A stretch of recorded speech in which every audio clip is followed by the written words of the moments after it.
달콤한 교육 꿀팁 허니 A1 안녕하세요. 허니 A1. 안녕하세요. 허니 언니 정정아. 허니 선생님 최정입니다. 네, 반갑습니다. 반갑습니다. 자, 이번 시간에는요, 여러분들이 너무 사랑하는 몬테소리, 그 중에서도 토들러를 할 텐데요. 자, 허니 A1에서 준비한 토들러 너무 궁금하시죠? 자, 오늘도 많이 준비되어 있는데 먼저 허니 A1이 뭐냐? 자, 키즈 A1을 사랑하고 또 사용하고 계시는 분들, 혹은 앞으로 사용을 염두에 두고 계시는 분들, 임신 준비 중이신 분들, 결혼 준비 중이신 분들, 아이를 사랑하시는 분들, 모든 분들이 함께 하실 수 있습니다. 직접 교구를 사용하고 계시는 분들의 영상을 받고 사진을 받아서 저희가 코칭을 해드리는 시간인데요. 네, 이렇게 교구를 사용하면 좋아요. 이렇게 하는 건 좋지 않아요. 이렇게 길잡이를 알려주는 시간입니다. 그러니까 사용하지 않고 계시는 분들도 미리 알아두시면 좋겠죠? 네, 오늘도 영상을 많이 보내주셨는데 오늘 토들러를 함께 해주실 선생님의 각오 한마디 듣도록 하겠습니다. 선생님 부탁드립니다. 네, 안녕하세요. 반갑습니다. 방금 소개해드렸던 오늘의 허니 선생님 최정입니다. 오늘 보실 영상은요, 몬테소리의 토들러인데요. 영상 함께 보시면서 또 설명 듣도록 하겠습니다. 영상 주세요.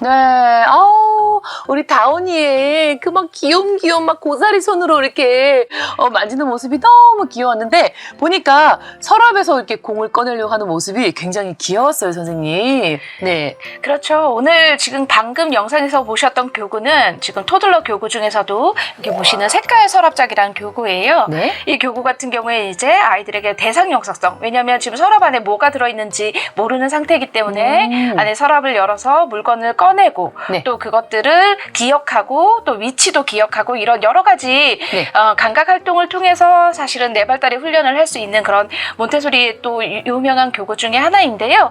아이가 지금 영상에서 보신 것처럼 네. 다온이가 사실 아직 손이 아주 어린 연령이기 때문에 네. 손가락에 이렇게 발달이 다 이루어지지 않은 경우에는 네. 손가락을 사용하지 못하고 손 전체를 사용해서 이렇게 꺼내려고 하는 모습 보셨을 거예요. 근데 지금 보시면 이제 이렇게 한 손으로 꺼내서 계속 한 손만 사용하고 있지만 아직 이 손으로 잡은 것들을 이 손으로 넘기는 훈련이 잘 안 되어 있는데요. 이런 활동들을 여러 번 반복하다 보면 자연스럽게 한 손으로 잡았던 활동들이 다시 다음 손으로 이렇게 연결되는 것까지. 그러니까 보통 아이들이 두 손으로 잡는 게 아니라 한 손을 사용하다가 이렇게 연결돼서 또 이 손도 사용하고 이렇게 점차 이렇게 늘어나는 건가요? 네, 바로 그런 거죠. 예를 들어서 물건이 두 개 있을 때는 두 손으로는 네, 잡을 수 두 개 있을 있지만 때는? 네네. 한 손으로 잡은 물건을 다음 손으로 주는 이 활동이 쉽지 않아요. 네, 그래서 우리가 볼 때는 이미 다 그런 것들은 다 해내는 게 자연스럽지 않나라고 네. 생각할 수 있지만 사실 이것도 내 발달이 체계적으로 잘 점차적으로 이루어졌을 때 이루어지는 활동인데요. 그래서 이런 활동들을 어머니께서 지금 보니까 상당히 잘 지켜보면서 아이가 네. 충분한 시간을 가지고 자기 손을 가지고 이렇게 꺼낼 때 도와주시지 않는 것이 사실 큰 도움이거든요. 저는 막 하이미가 할 때 저희 애기는 3살인데요. 막 여기 넣어. 이게 공 넣어. 이렇게 넣어. 여기 있잖아. 여기 이거 막 제가 약간 다그치듯이 이렇게 했더니 처음엔 싫어라 하더라고요. 근데 아빠는 이렇게 자기가 조금 해봐 이러니까 오히려 아기가 자기가 알아서 이렇게 하더라고요. 네, 너무 좋은 말씀 해주셨는데요. 네. 그래서 아빠들이 육아에 참석했을 때 오는 효과가 그런 거예요. 보통 엄마는 마음이 급하니까 네. 사실은 이제 아이를 도와주려고 많이 하지만 아빠들은 좀 지켜보는 경향이 있잖아요. 맞아요. 너무 지켜만 봐. 네, 진짜. 그렇죠. 근데 그 지켜보는 시간이 사실은 아이들이 연습을 할 수 있는 중요한 자기 시간이기 때문에 몬테소리 교육은 특히나 네. 엄마의 적극적인 이제 참여보다는 지켜보면서 도와줄 것이 없나를 체크하는 그런 교육이라고 보시면 될 것 같습니다. 그러니까 스스로 하게끔 만들어주는 교육이 포함이 되어 있는 거예요. 네네네. 그래서 몬테소리의 중요한 키워드 카피 중에요. 네. 엄마 스스로 할 수 있도록 도와주세요라는 말이 있어요. 도와주는 게 그냥 이렇게 도와주는 네. 게 아니라 스스로 할 수 있도록. 그러니까 지켜봐 주세요. 그다음에 네. 내가 못하는 부분만 도와주세요라는 그런 제가 얘기를 보시면 우리 될 것 하임이한테 같아요. 너무 나댔나 봐요. 너무 아이가 하기 전에 막 마음이 급해서 이렇게 하기도 하고 막 이랬는데 알겠습니다. 이제부터는 아이가 좀 할 수 있도록 스스로 할 수 있도록 좀 지켜주고 도와줘야겠네요.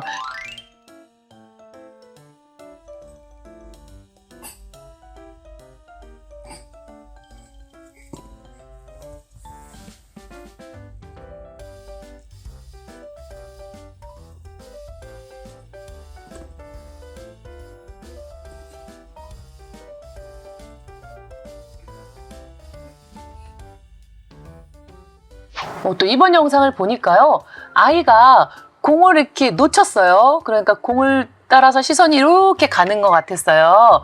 이런 현상들이 이때 자주 일어나는 현상일까요? 네, 사실은 이제 아이들은 눈앞에 딱 사라지면 없다라고 맞아. 바로 생각하고 있잖아요. 네네. 하지만 이제 눈앞에 사라지는 것이 사라지지 않는 것을 지켜볼 수 있는 이 과정이 우리가 이제 전문 용어로 대상 영속성이라고 얘기하는 학습에 상당히 중요한 기초가 되는 능력이에요. 선생님 잠시만요. 그거를 얘기 듣다 보니까 대상 연속성이라는 얘기를 종종 듣게 네네네네. 됐는데 그게 무슨 뜻인지 잘 모르겠더라고요. 그러니까 대상 영속성이란 사물이 눈앞에 보이지 않아도 존재한다는 사실을 기억할 수 있는 능력을 얘기하는 거예요. 그러니까 우리가 학습을 하려면 사실은 예를 들어서 지금 딸기가 없지만 딸기가 무엇인지 예를 들어서 우리가 지금 딸기를 가지고 왔다가 네. 딸기를 쟁반을 이동을 했어요. 네. 그런 경우에 딸기가 있었다가 어디로 갔는지를 기억할 수 있는 이런 훈련의 첫 번째 출발이 대상 영속성인데요. 이런 것들은 언어로 가르치는 것이 아니라 네. 실물로 사실은 이렇게 감각 활동으로 일어나야 되기 때문에 몬테소리 토들러 교구에서 기본적으로 이런 대상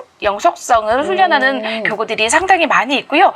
이런 활동을 통해서 아이들이 우리가 얘기하는 기억력, 네. 장기 기억력, 또 인지 능력 이런 것들이 상승된다라고 보시면 될 것 같아요. 그러니까 어떤 아이들은 엄마가 없으면 없어졌다고 해서 막 네, 이렇게 맞아요. 자지러지게 우는 경우가 있는데 그게 아니라 엄마는 잠깐 나갔다 들어올 거야라는 거를 이제 얘기를 해줄 때 대상 영속성이라는 얘기를 하더라고요. 그죠? 네, 그래서 대상 영속성은 네. 애착 형성에도 상당히 중요한 역할을 합니다. 사실은 엄마가 사라졌지만 네. 영원히 사라진 것이 아니라 다시 돌아오는 데 있어서 이 대상 영속성이 잘 훈련돼 있으면 엄마가 화장실에 들어갔을 때 예를 들어서 문 앞에서 내가 갔다가 올게라고 해도 문 앞에서 우는 애기들이 있잖아요. 엄마 응하는데 네, 굳이 문 네, 열고 네, 같이 네, 있고 네, 네. 곤란하더라고요. 네, 그런 것들이 이제 대상 영속성 훈련이 잘 되고 나면 네. 엄마가 보이지 않는 문 안에 들어가 있지만 나올 거라는 걸 기다릴 수 있는 훈련이 되는 거죠. 그럼 이런 공놀이를 하면서도 아이한테 계속 그런 걸 어필을 해줘야 되겠어요. 그죠? 그래서 방금 이제 영상에서 보신 것처럼 네. 공이 굴러갈 때 아이가 공이 굴러가는 걸 지켜보고 있을 때 방해하지 않는 게 되게 중요해요. 그게 기억을 길게 하는 훈련이라고 생각하시면 됩니다. 그러니까 어디로 가는지 끝까지 지켜보고 거기 있는 걸 확인하고 그 이후에 이제 엄마가 네, 예를 들어서 줘도 되는 건가요? 그렇죠. 너무 멀리 갔을 때는 아이가 보고 있는 사실까지는 기억하고 그다음에 이제 멀리 굴러간 걸 집어줄 수는 있지만 예를 들어 공이 굴러가는 것들을 바로 집어주면 굴러가는 모습을 볼 수가 없잖아요. 그랬을 때 기억 훈련이 되지 않는다라고 보시면 될 것 같아요. 선생님 만날 때마다 제 속으로 무슨 생각하는 줄 알아요? 하임아 미안하다. 엄마가 너무 빨랐다. 저는 공이 굴러갈 때 캐치를 자, 엄마가 잡았어. 이러고 이제 저의 토들러였어요. 하임이의 토들러가 아니라 아이가 할 수 있도록 많이 도와줘야겠네요.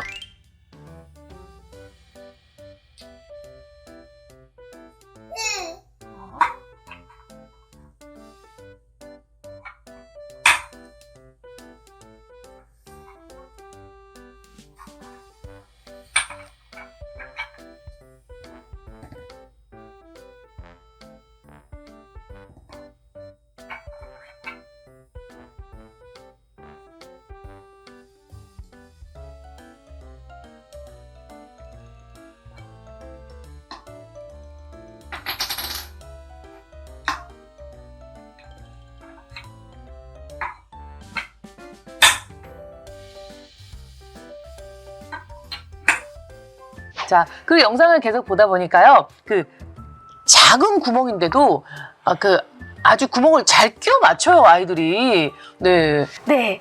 너무 놀랍죠. 사실은 이제 이 구멍이 쉽지는 않아요. 지금 보고 그쵸. 계신 네네. 영상에서 보셨던 이 교구는 색깔로 원기둥이라는 교구인데요. 네.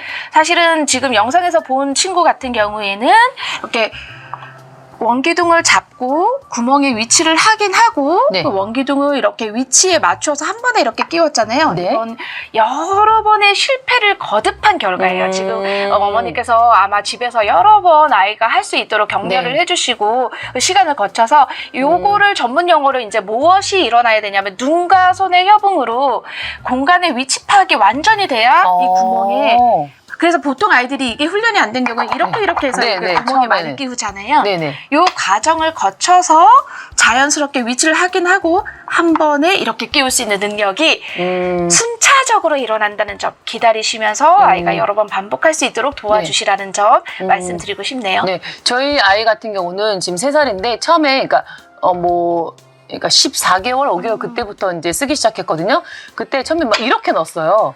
이렇게 뭐 여기도 넣고 막 이렇게 던지고 그러다가 나중에 제가 몇 번 이렇게 넣는 걸 보여줬어요. 네, 맞아요. 그러니까 자기가 이제 이렇게 넣더니 이제는 색깔별로 이렇게 정리해서 넣기도 하고 뭐 이렇게 했는데 그 아까 나온 영상처럼 이 원기둥을 뽑아서 그냥 맨 바닥에도 이렇게 잘 세우고 이렇게 하더라고요. 저희 하임이도 이제는 교육이 돼서 세우고 하는데 이렇게 세우고 하는 것도 아이들한테 그 많은 도움이 되겠죠? 엄청난 집중력이 요하는 거죠. 그래서 지금 보여주신 것처럼 첫 번째 단계는 한 개씩 쌓을 수 있는 능력이 있잖아요. 네. 그래서 바닥에 원기둥을 꺼내서 이 좁은 면을 잘 맞추어서 이렇게 한 개씩 쌓을 수 있는 능력이 생긴다면 네. 방금 영상에서 보셨던 아이가 조금 더 잘한다면 예를 들면 이렇게 2개씩 지금 하임이가 그래요. 예. 막 높게 쌓기 시작했어요. 네네네네. 그래서 발달 단계에 맞추어서 사실 높은 공간을 인지하기 시작할 때 아이들이 쌓고 싶어하는 욕구가 있을 때 지금처럼 2개나 또는 네. 3개나 이렇게 쌓아보고 싶어 하는데요. 네. 이런 것들도 소근육의 조작 능력이 상당히 잘 이루어져 있어야 네. 사실 해낼 수 있는 활동이기 때문에 반복해볼 수 있는 기회와 또 이제 그래서 요 연령에는 자석을 쓰지 않는 거예요. 네네네. 그러니까 너무 쉽게 이렇게 딱 붙어버리면은 이렇게 근육도 자기가 발달도 안 되고. 조정하는 훈련을 하기가 어렵죠. 그러니까 벽에 우리가 자석 글자 붙이는 거랑 또 다른 느낌이니까 네네, 이건 그렇죠. 세우는 거다 네, 보니까. 쌓기를 하는 거기 때문에 균형점이라든가 위치라든가 이런 것들을 스스로 파악할 수 있도록 네. 요 연령에는 그래서 교구 중에서 우리가 그냥 일상에서 쓰는 자석 놀잇감들을 얘기하는 건 아니고요. 네. 전문 아이들 교구를 사용할 때는 이 연령에는 네. 이제 자석은 지금은 쓰지 않고요. 충분히 훈련이 된 다음에 어떤 모양을 성취를 하기를 원할 때 그때 보통 자석 교구들을 많이 사용하기도 합니다. 우리 선생님 오늘 말씀을 너무 진짜 귀 쏙쏙 들어오게 잘해주셔가지고 궁금한 점들이 많이 해소가 된 것 같아요.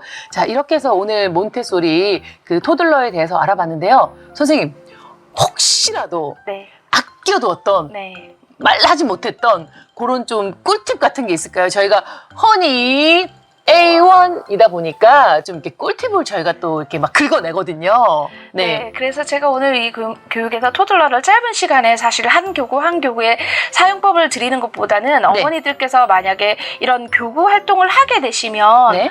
어떤 자세로 교구 활동을 하는 것이 좋을까라는 부분에 꿀팁을 조금 정리를 해봤어요. 어머니의 자세에 대해서. 네네네. 그래서 이제 아이들이 교구를 만질 때 사실 우리가 잘 지켜봐야지 생각하지 않으면 지켜보지 않는 게 손 전체를 어떻게 사용하고 있는지, 손가락은 어떻게 사용할 수 있는지. 그래서 사실은 저희가 이제 선생님들이 오셨을 때 수업을 할 때도 보통 이렇게 어린 연령에 손을 어떻게 사용할지를 모르는 아이들 같은 경우에는 이렇게 해서 이렇게?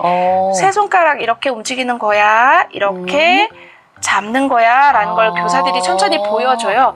그런 것들을 보여주는 건 어떻게 쓰는지를 유도하기 위해서인데요. 그래서 손을 어떻게 사용하고 있는지 지켜봐 주시면 좋다. 첫 번째 꿀팁이고요. 선생님, 요거 제가 이렇게 잡는 것보다 이렇게 잡으니까 좀 행동도 느려지고 약간 뭐라 그럴까? 좀 차분해진다는 느낌? 훨씬 이렇게 좀 교구를 임하는 자세도 달라지는 것 같고 진짜 제가 무슨 교육을 하고 있는 것 같아요. 이렇게. 그렇죠. 그게 이제 전문가 같은 느낌이 드는데요. 네네. 하지만 내가 이렇게 잡으라고 보여줬는데 아이는 발달이 되지 않아서 이렇게 잡았을 때 아니야 이렇게 해야지라고 정정을 하실 필요는 절대 없습니다. 어느 날 내가 세 손가락을 잘 사용하게 됐을 때 자연스럽게 아이도 이렇게 잡게 된다는 점. 그래서 나는 보여주는 사람이지 지적하는 사람은 아니다. 지적이 문제예요. 네, 맞습니다. 그래서 아이가 어떤 활동을 하거나 집중하게 있을 때 아까 말씀드린 대로 방해하지 않거나 또 발달이 잘 이루어지지 않아서 잘 능숙하게 다루지 못하는 것들을 수정을 자꾸 하게 되시면 집에서 아이가 교구를 엄마가 있을 때 교구를 안 만지려고 해요. 맞아. 좀 왜냐면- 혼나니까. 네, 중간에 자꾸 방해를 받거나 아니면 지적을 당하기 때문에 그래서 자기 시간 안에 충분히 연습을 할 수 있도록 자기 시간을 충분히 주시고요. 네. 또 우리가 어머니들께서 좀 답답해 하시는 게 했던 교구 활동을 또 반복하고 또 반복할 때 이것도 해봐라고 다른 것들을 유도해서 가져오시는 경우가 있어요. 저 그래요. 네. 네. 그래서 이 교구 서랍에 지금 여러 번 넣었다 뺐으니까 이번에 이거 해볼까? 이거 그거 그만하고 이거 이거 네, 네, 야, 여러 개 샀는데 다 네. 골고루 해 골고루 네. 막 저 이러거든요. 이 영삼세의 가장 큰 권리 중에 하나가 뭐냐면 반복의 권리입니다. 그러니까 그 반복하는 것은 아직 알고 싶은 게 더 많다라고 생각하시면 되고요.